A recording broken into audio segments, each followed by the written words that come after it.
Continuing The Treasure of the Magi, a study of modern Zoroastrianism by James Hope Moulton.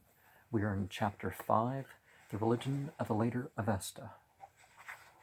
Are we sure we are standing on firm ground when we dogmatically assert that the prophet of Iran discarded the pantheon and purposely kept it out of his religion of reform?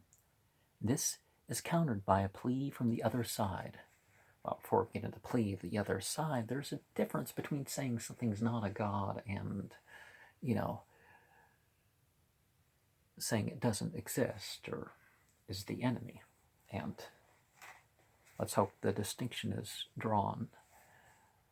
This is we are not unmindful of the argument that the Gathas, being short devotional hymns for the use of the faithful, may not be expected to contain the entire Avesta pantheon, are an elaborate ritual.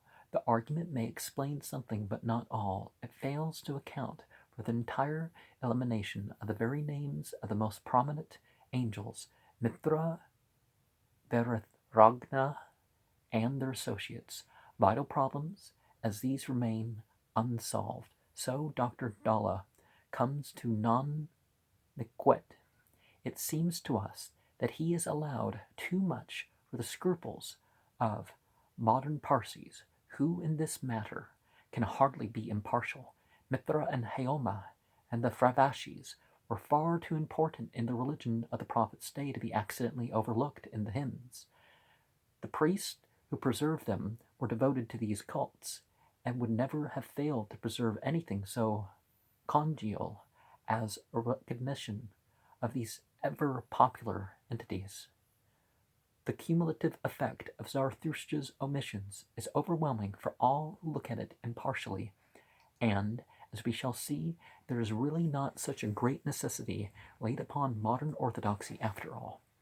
The natural influence from Zarathustra's coincident ignoring of all these favored entities is corroborated by the silence of Darius, nor is it merely negative evidence. We have Artaxerxes, Memnon,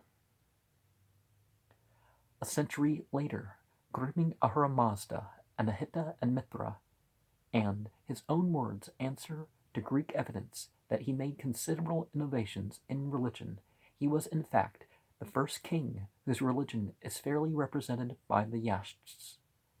Now this religion may be reasonably enough interpreted by the modern Parsi in light of the earlier and later elements in its canon, without touching the results obtained by studying the Yashts by themselves. There can be really little doubt that the entities who eclipsed the others in the latter Achaemenian age were those to whom the great verse Yashts were dedicated: Mithra, Anahita, Tishtriya, Haoma, and the Fravashis. Not only the Ameshaspenta, but even Mazda himself occupy a very secondary place in the Yashts by comparison with these. Just like some Christians go so far with the saints and such. Not all of them, just some of them. For those, however, who take the Avesta as a whole and do not ask questions about its history, these Yazata become angels whose worship is immediately overemphasized, but falls into the right place under corrections supplied elsewhere, and must be allowed that monotheism is submitted to a severe strain when Ahura Mazda himself offers worship to angels like these. Well, as I said before, the term actually denotes making mention of, remembering, connecting to, just like people try to make that claim about the Quran, that Muhammad was, that was saying that God worshipped Muhammad. It's like, no, God made contact with Muhammad, and the angels made contact, and